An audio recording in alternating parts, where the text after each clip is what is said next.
एक सर्वे के मुताबिक आईएलटीएस में 70% स्टूडेंट ऐसे होते हैं जिनको आईएलटीएस कंप्लीट करने में 6 मंथ से भी ज्यादा टाइम पीरियड लग जाता है और उनको 2 बार या 3 बार आईएलटीएस का एग्जाम देना पड़ता है। लेकिन 30% स्टूडेंट ऐसे भी होते हैं जो कि पहले मंथ में ही आईएलटीएस को क्लियर कर लेते हैं, फर्स्ट अटेम्प्ट में ही। तो ये इतना बड़ा डिफरेंस क्यों है कि किसी को 6 मंथ लग जाती है और कोई 1 मंथ में ही अपनी आईएलटीएस को प्रिपेयर करके अपना एग्जाम क्लियर कर लेता है। कुछ हद तक वो लिसनिंग और स्पीकिंग में अच्छा स्कोर कर लेते हैं, लेकिन रीडिंग और राइटिंग में ज्यादातर स्टूडेंट फेल हो जाते हैं। अगर आप लोग भी इस चीज का शिकार हो चुके हैं कि आपको 6 मंथ हो गए हैं आज की प्रेपरेशन करते, लेकिन अभी तक आपने 1-2 एग्जाम दे दिए, क्लियर नहीं हुआ, तो आने वाले 1 मंथ में आप कैसे एग्जाम को क्लियर कर सकते हैं। शुरू से लेकर एंड तक इस वीडियो को देखना है, स्किप नहीं करना है। तो बिना किसी देरी के वीडियो को स्टार्ट करते हैं। तो सबसे पहले हम शुरुआत करते हैं रीडिंग मॉड्यूल की। देखो स्टूडेंट, आईएलटीएस रीडिंग में 2 प्रकार के स्टूडेंट होते हैं। एक वो स्टूडेंट होते हैं जिनके अंदर एबिलिटी अच्छी होती है, वो आईएलटीएस को फर्स्ट अटेम्प्ट में ही क्लियर कर सकते हैं, लेकिन उनका स्कोर 5 या 5.5 बैंड ही रह जाता है। मतलब जनरली अगर बात करें तो क्वेश्चन उनको बड़े आराम से समझ में आ जाते हैं। मोर देन 60% पैसेज में जो टेक्स्ट लिखा होता है वो भी उनको समझ में आ जाता है, लेकिन कुछ कारणों की वजह से फिर भी उनका स्कोर 5 या 5.5 बैंड ही आता है। तो उनमें से सबसे बड़ा रीजन है कि उनकी जो रीडिंग के प्रति अप्रोच होती है वो सही नहीं होती है। दूसरे नंबर पर या तो वो अपने टीचर या किसी और प्लेटफॉर्म से गलत रीडिंग की स्ट्रेटजीज को अडॉप्ट कर लेते हैं, जिसकी वजह से उनके साथ ये चीज होती रहती है। उनको समझ में भी नहीं आ रहा होता कि हमारे साथ गलत क्या हो रहा है। हम तो अच्छी प्रैक्टिस कर रहे हैं, क्लास में भी हमारा स्कोर अच्छा आ रहा है, लेकिन एग्जाम में जाकर हमारा स्कोर 5 या 5.5 बैंड ही क्यों आता है, चाहे आप अपना एग्जाम एकेडमिक का दे रहे हैं या फिर जीटी का दे रहे हैं। अब हम बात करते हैं दूसरी टाइप की। दूसरी टाइप के स्टूडेंट वो स्टूडेंट होते हैं जिनका टारगेट 6 बैंड होता है, लेकिन उनका एक्चुअल में रीडिंग में स्कोर सिर्फ 4 या 4.5 बैंड ही आता है। उनको रीडिंग तो बिल्कुल भी करनी नहीं आती, लेकिन फिर भी वो किसी के कहने पर या प्रेशर के कारण आईएलटीएस को स्टार्ट कर लेते हैं। मतलब मेरा कहने का यह है कि उनको क्वेश्चन भी समझ में नहीं आता, क्वेश्चन का मीनिंग समझ में नहीं आता। टेक्स्ट की बात करें जो पैसेज में जाकर वो पढ़ते हैं तो बहुत ही लिमिटेड सा टेक्स्ट उनको समझ में आता है। बेसिक वोकैबुलरी सिर्फ वो समझ सकते हैं। 10% के आसपास वो पैसेज को समझ पाते हैं, 90% उनको पैसेज में कुछ भी समझ ही नहीं आता है। आगे चलकर इस वीडियो में मैं सारी चीजें डिटेल में समझाने वाला हूं, जो चीजें मैंने आपको अभी एक्सप्लेन करी है। मुझसे पहले बात कर लेते हैं राइटिंग मॉड्यूल की, उसके फेल होने के क्या रीजंस है, चाहे आपका एग्जाम एकेडमिक का है या फिर जीटी का है। अगर मैं बात करूं टास्क 1 की, तो स्कोर आपका 5.5 या उससे कम आ रहा है, बार बार आप आईएलटीएस का एग्जाम दे रहे हैं टास्क 1, तो इसके क्या रीजंस हो सकते हैं। तो सबसे पहले मैं अगर बात करूं तो सेंटेंस कंस्ट्रक्शन बहुत ज्यादा खराब रहता है। इंस्टीट्यूट में आपको लग रहा होता है कि आप अच्छी परफॉर्मेंस दे रहे हो, अच्छा सब कुछ चल रहा है, लेकिन रियलिटी में आपका सेंटेंस कंस्ट्रक्शन या सेंटेंस फॉर्मेशन बहुत ज्यादा खराब होता है। उसके बाद मैं बात करूं तो कंपैरेटिव और ट्रेंड चार्ट में डिफरेंस समझ में नहीं आता। 2 अलग अलग प्रकार के चार्ट्स होते हैं, दोनों को डिफरेंट तरीके से लिखना होता है, लेकिन डिफरेंशिएट नहीं करना आता। एकेडमिक वालों की मैं बात कर रहा हूं। अगर मैं जीटी वालों की बात करूं तो फॉर्मल और इनफॉर्मल टोन में डिफरेंस समझ में नहीं आता। डिफरेंस ही नहीं पता होता कि इन दोनों की टोन में क्या डिफरेंस होता है। नेक्स्ट रीजन है कि उनका जो ग्रामर का लेवल होता है बहुत ज्यादा बेसिक होता है। इनकरेक्ट फॉर्मेट या स्ट्रक्चर या ऑर्गेनाइजेशन अच्छे से वो नहीं कर पाते हैं। उसके बाद अगर मैं बात करूं तो कुछ स्टूडेंट ऐसे भी होते हैं जिनका टारगेट 6.5 to 7 बैंड होता है, लेकिन एक्चुअल में उनका स्कोर सिर्फ 6 बैंड या उससे कम ही आता है। टास्क 1 की मैं बात कर रहा हूँ। एग्जाम चाहे उनका एकेडमिक का है या फिर जीटी का है। उसका सबसे बड़ा रीजन है कि उनको कॉम्प्लेक्स सेंटेंस या वेरिएशन का अवेयरनेस नहीं होता है कि इनमें क्या डिफरेंस होता है, कैसे आपको करना है। पंक्चुएशंस के ऊपर इतना अच्छा कंट्रोल नहीं वो रख पाते। फॉर्मल और इनफॉर्मल एक्सप्रेशन अच्छे से उनको नहीं आते और स्ट्रक्चर वगैरह भी उनका ठीक नहीं होता है। बात अगर हम राइटिंग टास्क 2 की करें कि वो उसमें क्यों फेल होते हैं, तो सबसे बड़ा रीजन है कि वो आईएलटीएस की रिक्वायरमेंट या फिर एग्जैक्ट पैरामीटर को समझ ही नहीं पाते हैं। फिर उसके बाद उनके जो स्ट्रक्चर्स होते हैं वो एडवांस लेवल के नहीं होते हैं। सेंटेंस फॉर्मेशन, एडवांस ग्रामर और पंक्चुएशंस बहुत ज्यादा वीक होती हैं। पोजीशन इतनी क्लियर नहीं रख पाते। वो जो पोजीशन होती है ना, उसके बहुत ज्यादा मार्क्स होते हैं राइटिंग टास्क 2 की अगर मैं बात करूं। लेकिन आगे बढ़ने से पहले आप लोगों को छोटी सी रिक्वेस्ट है कि आप चैनल को सब्सक्राइब कर लें, वीडियो को छोटा सा लाइक देके कमेंट कर देना और शेयर कर देना। तो आइए हम सबसे पहले स्टार्ट करते हैं रीडिंग मॉड्यूल से। वो वाले स्टूडेंट जो 5.5 बैंड जिनके बार बार आ रहे हैं, लेकिन उनके अंदर पोटेंशियल बहुत अच्छा है, मतलब वो 7 बैंड तक ले सकते हैं। टेक्स्ट उनको समझ में आता है, क्वेश्चन भी समझ में आता है, लेकिन फिर भी फेल हो रहे हैं। तो सबसे पहले तो मैं बताना चाहूंगा स्टूडेंट, आपको अपनी पंक्चुएशन को इंप्रूव करना पड़ेगा, क्योंकि पंक्चुएशन का रोल बहुत बड़ा होता है आपकी रीडिंग में। इसको हम एक एग्जाम्पल के साथ समझते हैं। देखिए स्टूडेंट, बहुत बहुत सारी पंक्चुएशन ऐसी होती हैं जो आपके क्वेश्चन का मीनिंग या फिर आपके पैसेज में जो टेक्स्ट लिखा हुआ है उसका पूरा मीनिंग चेंज कर देती है। जैसे आप लोग यहाँ पे एग्जांपल देखिए, the teacher said the student is smart. इसका मतलब क्या है कि टीचर ने ये बोला कि स्टूडेंट बहुत ज्यादा स्मार्ट है। अभी काम बंदे को तो ये यही लगेगा, लेकिन जैसे ही इसमें यहाँ पर देखिए, यहाँ पे कॉमा डाल दिया, यहाँ पे कॉमा डाल दिया, यहाँ पे भी इन्वर्टेड कॉमा, यहाँ पे भी इन्वर्टेड कॉमा है, और यहाँ पर भी इन्वर्टेड कॉमा है, यहाँ पर भी इन्वर्टेड कॉमा है। तो जैसे ही ये सारी चीजें इसके बीच में डाल देते हैं तो इसका मीनिंग पूरी तरह से चेंज हो जाता है। कैसे? The teacher said the student is smart. इसका मतलब ये बनता है कि स्टूडेंट कह रहा है या स्टूडेंट ने बोला है कि टीचर जो है वो बहुत ज्यादा स्मार्ट है। देखो पूरे का पूरा मीनिंग ही चेंज हो गया यहाँ पे। इसको थोड़ा और सिंप्लीफाई में कर देता हूँ। जैसे यहाँ पे मतलब इसको आप ऐसे समझना पड़ेगा, द टीचर, ये वाला जैसे द टीचर यहाँ पे आ जाएगा और इज स्मार्ट जो है इसके साथ में आ जाएगा। तो the teacher is smart said the student, ऐसे आपको इसको समझना पड़ेगा। इसका मतलब यह है कि स्टूडेंट बोल रहा है कि टीचर बहुत स्मार्ट है। तो अब खुद देखिए, ये वाले सेंटेंस में और ये वाले सेंटेंस में जमीन आसमान का फर्क है। और यही फर्क जो एग्जामिनर होते हैं जब आपको पैसेज पढ़ना होता है ना, ऐसे ही वो कॉमास या inverted commas, colon, semicolon वगैरह यूज करते हैं, जिसका स्टूडेंट को यूज नहीं पता होता है। हालांकि उनकी इंग्लिश बहुत अच्छी होती है। अब इसमें देखिए, आपको समझ तो सब कुछ आ रहा है लेकिन फिर भी मीनिंग चेंज हो गया। अब एक और एग्जाम्पल के साथ मैं आपको समझाता हूँ। जैसे ये देखिए, I find inspiration in cooking, फिर कॉमा है, माई फैमिली, फिर कॉमा है, एंड माई डॉग। का मतलब क्या है कि जो इंस्पिरेशन मिल रहा है मुझे वो 3 चीजों से मिल रहा है, कुकिंग में, फैमिली में और डॉग से। लेकिन यहाँ पे ये वाले सेंटेंस में कॉमास को उड़ा दिया गया है। तो I find inspiration in cooking my family and my dog. अब यहाँ पे इसका मीनिंग है कि 2 चीजों में मुझे इंस्पिरेशन मिल रही है, मतलब कि फैमिली के साथ कुकिंग करने में और जो मेरा डॉग है उसके साथ। लेकिन यहाँ पे 3 चीजों में कर रही थी, कुकिंग अलग है, फैमिली अलग है, डॉग अलग है। तो स्टूडेंट आपको मेरी बात अच्छे से समझ आई होगी गाइस। इसी बात के ऊपर एक लाइक आपको जरूर दे देना है। ये सारी चीजें हम डिटेल में समझाते हैं। जब आप हमसे क्लासेस वगैरह लेना चाहें तो ले भी सकते हैं। कोई मैं आपको पाबंदी नहीं लगा रहा हूँ कि आपको हमसे ही क्लासेस लेनी है। बहुत अच्छे टीचर आपको मिल जाएंगे। लेकिन अगर आपको हमसे क्लासेस चाहिए तो आपको नंबर दिख रहा है स्क्रीन के ऊपर, आप हमारे साथ कांटेक्ट कर सकते हैं। दूसरी जो गलती स्टूडेंट करते हैं वो है रियल एग्जाम पैसेजेस की। बहुत सारे स्टूडेंट क्या करते हैं, वो सिर्फ कैम्ब्रिज को पढ़ते हैं। देखो कैम्ब्रिज, मैं नहीं बोल रहा हूँ कि कैम्ब्रिज गलत है, कैम्ब्रिज भी ठीक है। लेकिन कई बारी क्या होता है कि मंथ में 4 एग्जाम होते हैं, 4 में से 1 या 2 एग्जाम ऐसे होते हैं जिसमें जो रीडिंग का स्टाइल थोड़ा सा चेंज होके आपको मिलता है। और ये जितने भी रीडिंग के पैसेजेस हैं, रियल एग्जाम पैसेजेस, वो सारे हमारे पास अवेलेबल हैं। जितने भी पास्ट एग्जाम्स हैं, जहाँ से एग्जाम भी बार बार रिपीट होता है, इसका आपको ये फायदा होता है कि आपको यहाँ से एग्जाम रिपीट हो सकता है। बहुत बड़ी हमारे दिए हुए जो रियल एग्जाम पैसेजेस हैं वो स्टूडेंट को रिपीट हुए हैं, आप लोग चेक कर सकते हैं स्क्रीन के ऊपर। अगर आपको ये सारे पैसेजेस चाहिए जिसमें सिर्फ रीडिंग ही नहीं है, बाकी मॉड्यूल भी हैं, तो 499 में आपको सारा मटेरियल जो है वो मिल जाता है। तो आपको सिर्फ इन रियल एग्जाम पैसेजेस की ही प्रैक्टिस करनी चाहिए, क्योंकि एग्जाम में जाकर आपको घबराहट नहीं होगी, क्योंकि आपने इसकी प्रैक्टिस पहले से ही कर रखी होगी। और इसके साथ साथ मैं आपको कुछ रिजल्ट्स भी दिखा रहा हूँ स्क्रीन के ऊपर। ये हमारे रिजल्ट्स क्रैश कोर्स के हैं और प्रेडिक्शन पीडीएफ के हैं। ये देख सकते हैं आप स्टूडेंट्स के कितने अच्छे रिजल्ट्स जो हैं वो हमें सेंड कर रहे हैं। तो आप भी बिल्कुल ऐसे रिजल्ट एक्सपेक्ट कर सकते हैं। आपको नंबर दिख रहा है स्क्रीन के ऊपर। क्रैश कोर्स लेने के लिए आप हमारे साथ कॉन्टेक्ट कर सकते हैं। इसमें हमने सारा कुछ कवर किया हुआ है, 8 घंटे की वीडियोस हैं और साथ में आपको प्रेडिक्शन सारे मॉड्यूल्स की फ्री ऑफ कॉस्ट मिल जाएगी। 1500 का ये कोर्स रहेगा। ऑनलाइन क्लासेस के लिए भी आप हमारे साथ कांटेक्ट कर सकते हैं। आपको मैं कुछ क्लिप्स दिखा रहा हूं जो रीसेंट हमारे रिजल्ट्स आए हैं। और अपना दस्यो आइल्स ਦੇ ਵਿੱਚ ਕਿੱਦਾਂ ਤੁਹਾਡਾ ਸਕੋਰ ਆਇਆ ਵਾ? और आइल्स च ओवरऑल मेरे 7 बैंड्स आए ने। लिसनिंग सारे मॉड्यूल्स च मेरे 6.5 ਸਕੋਰ ਸੀ। ਲਿਸਨਿੰਗ ਚੋਂ 8 ਨੇ ਔਰ ਬਾਕੀ ਸਾਰੇ ਮੋਡਿਊਲ ਦੇ ਵਿੱਚੋਂ 6.5 ਨੇ। ਓਵਰਆਲ ਤੁਹਾਡੇ 7 ਤੇ ਸਭ ਤੋਂ ਪਹਿਲਾਂ ਤੁਹਾਨੂੰ ਮੁਬਾਰਕਾਂ, ਵਧਾਈਆਂ ਤੁਹਾਨੂੰ ਬਹੁਤ-ਬਹੁਤ ਕਿ ਤੁਹਾਡਾ ਜਿਹੜਾ ਡ੍ਰੀਮ ਸਕੋਰ ਹੈ 778। ਤੁਹਾਨੂੰ ਪਤਾ ਮੈਜੀਕਲ ਸਕੋਰ ਹੁੰਦਾ ਆ, ਹਰ ਬੰਦੇ ਦਾ ਆਉਂਦਾ ਨਹੀਂ ਆ। ਜੀ ਮੇਰੇ ਸਭ ਤੋਂ ਜ਼ਿਆਦਾ ਆਏ ਲਿਸਨਿੰਗ ਚ ਆਏ ਮੇਰੇ 9। ਉਹਦਾ ਰੀਜ਼ਨ ਇਹ ਹੈ ਜਿਹੜਾ ਤੁਸੀਂ ਮੋਡਿਊਲ ਪ੍ਰੋਵਾਈਡ ਕਰਦੇ ਸੀ ਉਹਨਾਂ ਨੂੰ ਜੇ ਤੁਸੀਂ ਧਿਆਨ ਰੱਖ ਲੋਗੇ और टिप्स एंड ट्रिक्स ਜਿਹੜੀ ਤੁਸੀਂ ਦੱਸੀਆਂ ਸੀਗੀ ਉਹਨਾਂ बड़ा फर्क पैंदा जी।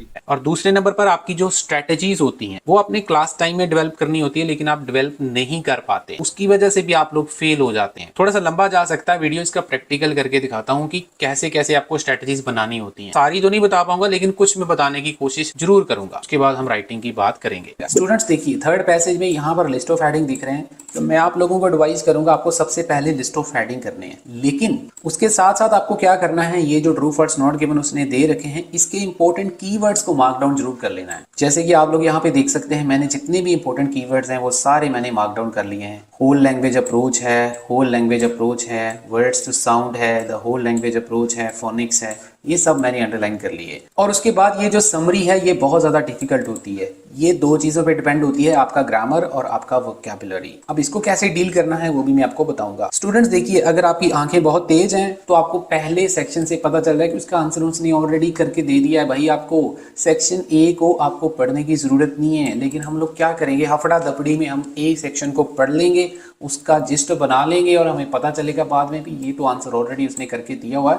तो सबसे पहला काम है आपका कि आपको इसको जो है वहां से एलिमिनेट कर देना है। तो अब हम ए पैराग्राफ को तो सीधा सीधा कर देंगे यहाँ से क्रॉस। तो जैसे कि आप लोग देख सकते हैं स्टूडेंट्स, इसका जो टाइटल है वो सारे का सारा रीडिंग के ऊपर है कि रीडिंग हम कैसे पढ़ा सकते हैं बच्चों को। बी पैराग्राफ की अगर हम स्टूडेंट्स बात करते हैं तो आपके सामने मैंने इंपॉर्टेंट कीवर्ड्स यहाँ से अंडरलाइन कर दिए हैं। आप लोग देख सकते हैं इसमें 3 अप्रोचेस की बात हुई है। ये पहली अप्रोच है, ये दूसरी अप्रोच है उसका नाम फोनिक्स है, और ये तीसरी अप्रोच है उसका नाम है होल लैंग्वेज मेथड। तो मतलब 3 अप्रोचेस को फॉलो किया गया है बच्चों को सिखाने के लिए। अगर आप इसको यहाँ से स्किम करेंगे तो बड़े आराम से आपको पता चल जाएगा कि उन्होंने मेथड्स ट्राई करे थे डिफरेंट बच्चों को रीडिंग सिखाने के लिए। तो आप खुद देखिए, यहाँ पर मैंने कुछ ज्यादा टेक्स्ट नहीं पढ़ा है। मैंने क्या किया है कि जो मेन मेरी इंपॉर्टेंट चीजें थी उसको देख लिया, लेकिन उसको देखने के लिए स्किल चाहिए, सिर्फ स्किल चाहिए। सारा पैराग्राफ नहीं पढ़ना है, कितना लंबा पैराग्राफ है। तो यही सारी चीजें हम आपको डिटेल में सिखाते हैं। अगर आप क्लासेस वगैरह लेना चाहें तो यू आर मोस्ट वेलकम। आप हमारा क्रैश कोर्स भी ले सकते हैं 1500 का, उसमें भी मैंने ये सारी चीजें आपको सिखाई हुई हैं। तो 4 नंबर यहाँ पे हमारा ऑप्शन आ जाएगा। तो एक आंसर तो मुझे मिल गया है स्टूडेंट, लेकिन यहाँ से मेरे को ट्रू फॉल्ट नॉट गिवन का भी क्लू मिल रहा है। आप लोग थोड़ा सा नजर मारेंगे तो यहाँ पे लेटर्स एंड साउंड मेरे को दिखाई दे रहा है। उसके बाद होल लैंग्वेज मेथड दिखाई दे रहा है। यहाँ पर आप नजर मारेंगे तो लेटर्स टू साउंड दिखाई दे रहा है, होल लैंग्वेज अप्रोच दिखाई दे रहा है, होल लैंग्वेज अप्रोच दिखाई दे रहा है, फोनिक्स दिखाई दे रहा है। तो कहीं ना कहीं जो ट्रू फॉल्स की लोकेशन है वो इस पैराग्राफ में हो सकती है। तब हम बढ़ते हैं सी पैराग्राफ की तरफ। अब ध्यान से देखिए यहाँ पर इसने क्या लिखा, हाउएवर। स्टार्टिंग में हाउएवर आ गया तो इसका मतलब मुझे पीछे वाला सेंटेंस पढ़ना पड़ेगा, पिछले पैराग्राफ में क्या लिखा था। तो पिछले पैराग्राफ की स्टार्टिंग में इसने लिखा था कि बहुत सारे जो टीचर्स थे उनने होल लैंग्वेज अप्रोच को जो था फॉलो किया था। क्यों किया था उसका उसने आगे नेक्स्ट वाले सेंटेंस में रीजन बताया है। अब हम नेक्स्ट सेंटेंस की बात करते हैं, उसमें उसने लिखा कि ये जो बेनिफिट्स थे लैंग्वेज इंस्ट्रक्शन वाला जो मेथड था इसके कंपैरेटिवली, फोनिक्स के कंपैरेटिवली वो ज्यादा अमेरिका में उसकी एक्सेप्टेंस हुई थी। लेकिन यहाँ पर जो बहुत सारे साइकोलॉजिस्ट और लिंग्विस्ट हैं उन्होंने ऑब्जेक्शन किया है कि इसको अबैंडन क्यों किया गया है जो फोनिक्स मेथड है, और इसका रीजन हमने फाइंड आउट करना है कि इसको अबैंडन क्यों किया गया है। आगे सारी जो एक्सप्लेनेशन है वो इसी चीज के ऊपर है कि इसको अबैंडन क्यों किया गया है। तो अगर आप यहाँ से इसको थोड़ा सा स्किम करेंगे तो बड़े आराम से मिल जाएगा कि डिसएग्रीमेंट हो गया था, मतलब उन्होंने इसको ऑब्जेक्शन खड़ा कर दिया था कि ये जो रीडिंग का प्रोसेस चल रहा है इसको वो नहीं मानते हैं, और वो फोनिक्स के फेवर में थे और बोलते थे कि फोनिक्स को अबैंडन क्यों किया गया, मतलब उनकी डिसएग्रीमेंट थी। तो बड़े आराम से आपको इसका आंसर फर्स्ट मिल जाएगा। डी पैराग्राफ में देखो कितना लंबा पैराग्राफ लिखा हुआ है, इसमें मैं बताऊंगा आपको क्या चीज पढ़नी है क्या चीज नहीं पढ़नी है। तो साफ साफ लिखा हुआ in order to evaluate different approaches. अभी हमने पढ़ा कि 3 अप्रोचेस थी, और उन 3 अप्रोचेस को इवैल्यूएट करने के लिए उन्होंने क्या किया, एक्सपेरिमेंट्स किए। बहुत सारे एक्सपेरिमेंट्स जो थे उन्होंने करे, और वो एक्सपेरिमेंट उन्होंने किन किन चीजों के ऊपर करे हैं, स्टूडेंट्स के ऊपर करे हैं, स्कूल पीपल्स के ऊपर करे हैं, ये सारा उसने लिखा हुआ। अब वो सारी एक्सप्लेनेशन मेरे ख्याल से आगे वो उन एक्सपेरिमेंट्स की ही होगी। वो जो 3 अप्रोच थी उनकी प्लस माइनस किया गया होगा कि क्या प्लस है क्या माइनस है। आप लोग यहाँ पे देख सकते हैं, they study found that half of them, मतलब जो पार्टिसिपेंट्स थे उसका वो सारा जो एक्सपेरिमेंट है, ये सारा पैराग्राफ उन एक्सपेरिमेंट्स के ऊपर है जो 3 अप्रोचेस उन्होंने लिए हैं। तो स्टूडेंट्स अगर आप इस लिस्ट में से उसको स्कैन करोगे तो बड़े आराम से आपको पता चल जाएगा कि रिसर्च जो थी लर्नर के साथ, मैंने आपको अभी बताया कि उसने बोला था कि स्कूल पीपल्स के साथ या स्टूडेंट के साथ उन्होंने एक्सपेरिमेंट किया था। एक्सपेरिमेंट का मतलब उन्होंने रिसर्च करी थी। तो रिसर्च जो थे वो तीनों अप्रोच के साथ उन्होंने देखी थी। तो 7 नंबर बड़े आराम से आपको इसका आंसर मिल जाएगा। स्टूडेंट्स आप लोगों को मैं रिक्वेस्ट करूंगा, अगर मेरी वीडियो से कुछ सीखने को मिल रहा है, अच्छी लग रही है, इन्फॉर्मेटिव लग रही है, तो प्लीज़ यार लाइक जरूर कर देना और चैनल को जरूर सब्सक्राइब कर लेना, इस वीडियो को शेयर कर देना। अब उसके बाद अगर हम नेक्स्ट पैराग्राफ में चलते हैं, ये पैराग्राफ कंपैरेटिवली थोड़ा सा छोटा है, इससे आपको काफ़ी हेल्प मिल सकती है। तो आगे उसने लिखा है if researchers are so convinced about the need of phonics instructions. तो मतलब अगर जो रिसर्चर हैं उनको ये लगता है कि फोनिक्स जो मेथड है वो काफ़ी अच्छा है, उसकी ज़रूरत है, तो why does the debate continue, ये जो क्वेश्चन मार्क है उसका जवाब पूरा आगे दिया हुआ है।